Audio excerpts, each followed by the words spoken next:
Hey, this is part 2 to my analysis of Kakarot, so go watch the first one if you haven't already. Alright, let's keep going. Kachin's use in the overworld also feels like it was shot in the foot. In the games I've played before, it's been this rare substance made out to be one of the strongest in the universe. Attaching the purity and strength of it to a level-based obstacle is fine, smart even. However, placing it to only house functionally useless materials is an infuriatingly benign exploration of this concept. Anything could have been behind it. Hell, you could have even housed new areas that you look forward to going to, a la Metroidvanias. The Game Boy Advanced game Boo's Fury did this in its tutorial, and that was released in 2004. Instead, we get simple caves filled with dumb items. Kakarot is quite possibly the strangest amalgamation of someone's desire to show all of the entertaining and sedative elements of the DBZ universe, placing half-baked designs and underutilized mechanics right alongside one of the greatest gameplay facsimiles of what we're really here to see. Geniusly, the combat in Kakarot is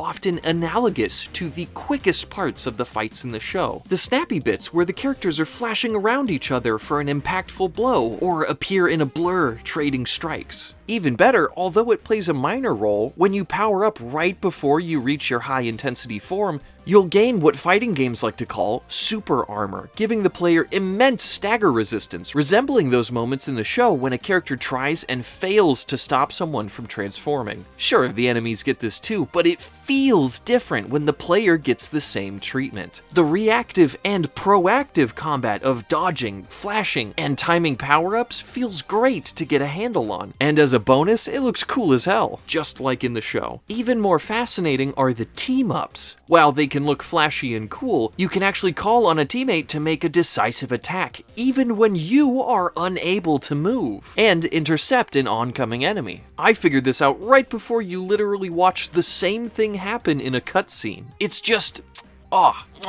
chef's kiss. Perfection. I loved this. Now, you might say, Aaron, basically every DBZ game has some of these mechanics. What makes Kakarot so special? The answer is that this quite stupendous placement and pacing of the combat represents the moments after a lot of the exposition and dialogue in the show, but before any of the most flashy, memorable parts. Remember this will be important, but it's specifically trying to replicate the blur in combat moments from the show. In a vacuum, this is really cool to realize. To my great delight, though, some of the dialogue does make it into the fights as well, and this massively improves the engagement, contributing to the feeling of the situation unfolding while you're still in it. I would have liked the dialogue to have been more reactive and less expositive in general, but I'll take what I can get. Vegeta mentioning that you haven't used anything close to the Kaioken spine snapper you used on Nappa is fantastic, especially if you actually hadn't used it. I'm not sure if he says this if you had, but it worked out for me, so yeah.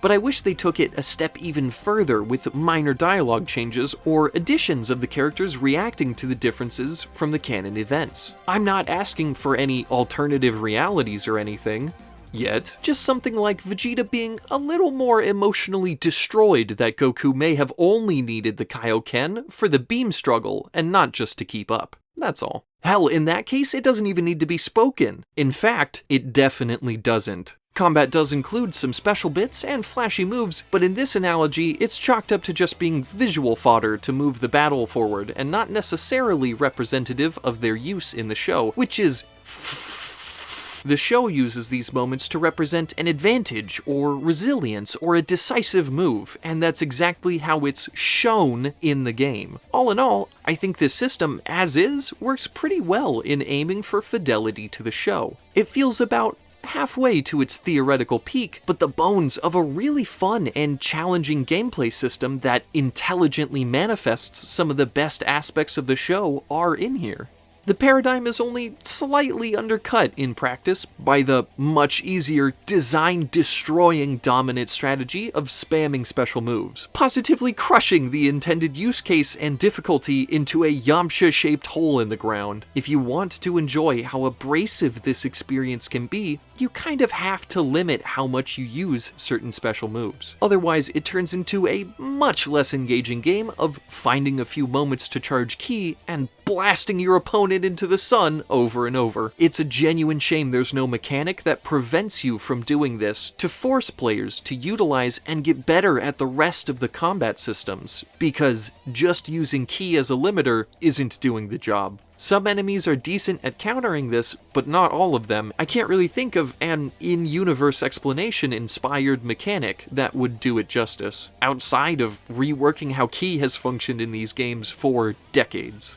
Now, remember what I said about the combat taking place before any of the most flashy memorable parts? Kakarot relegates them to a nice little cutscene that one-to-one mirrors the show, and, while beautiful, commits the cardinal gaming sin of not letting the player do the cool stuff. The beam struggle from the Saiyan saga, Trunks cutting Frieza into bits, destroying Nappa's spine. You get to walk around as a crying child, but don't get to run away from the dinosaur. The beam struggle specifically doesn't make sense because there's a beam struggle mechanic. Like, why not let the player do this after you already put in the work to implement this system? This shit is hard enough to try and pull off. I mean, look at how many attempts this took. Watching these moments again in 3D is pretty cool. But do you know what would be even more cool? Being able to play these moments in 3D. Even the father-son Kamehameha is just another cutscene. An atrociously long one, I might add. I have a lot of gripes with this choice. One of the highest is that these sequences were designed to be the emotional peak of a TV show. And you really feel that in a video game format. Waiting nearly 4 whole goddamn minutes for a reason to pick your controller back up. That genuinely might be longer than your actual fight with some of these characters. I still teared up at Goku placing his hand on his son's shoulder though, so it's not all bad, I guess. It gets seriously tedious when you put the flying and the cutscenes into perspective. I played the first 3 sagas 3 separate times, and the one where I didn't skip anything, there was more of cutscene and flying than there was actually playing the game. What I find most confusing is that all of these moments are animation clips instead of being worked into the fights. Win conditions, maybe possible win scenarios would work, yet the devs decided to completely remove any engagement with the most impactful parts of the story. At the very least, making them as possible outcomes gives the player a chance to participate in what actually resolves the story. Why not put the agency back into the player's hands, where when you happen to end the fight with a certain move or combo, you are mechanically responsible for how it was going to be portrayed anyway?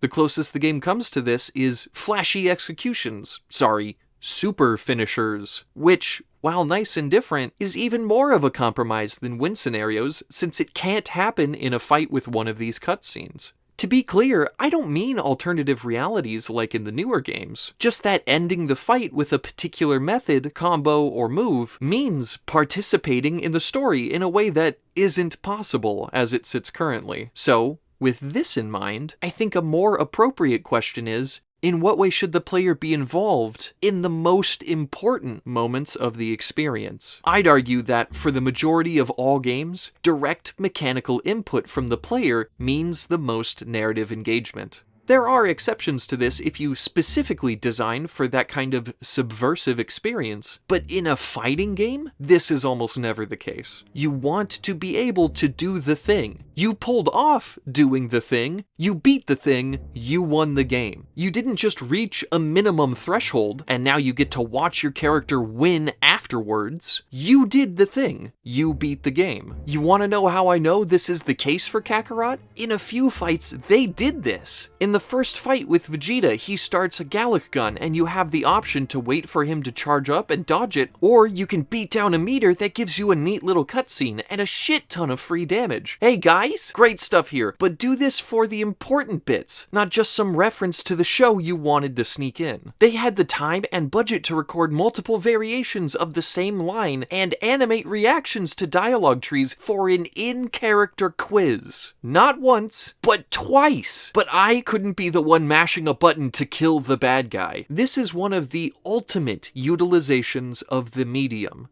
to place the player into the story, into the role of the character, through the mechanical actions that you have access to and choose to employ. It can be done well, and it can be done poorly, but the fact that it happens at all is part of the story being told through the gameplay. In Kakarot, to not have the option to win or lose at the moment in which it mechanically and narratively means everything is a massive missed opportunity to involve the player in the story. Instead, they opt for just one while the other is split apart. At a certain point, I began to disassociate the peaks of the gameplay from the peaks of the story, even though they happened right next to each other. As a developer, how could you not be constantly asking, what on earth is going to resonate as memorable when the best parts of the most intense moments are mechanically inaccessible? Would you rather your players remember the time they scraped their way to their own hard-won victory, and then they watched their character do something they could have easily pulled off? There's an immediate loss of immersion when you feel the adrenaline from finally ending a tough fight like a badass wash away into seeing your character doing something that looks even cooler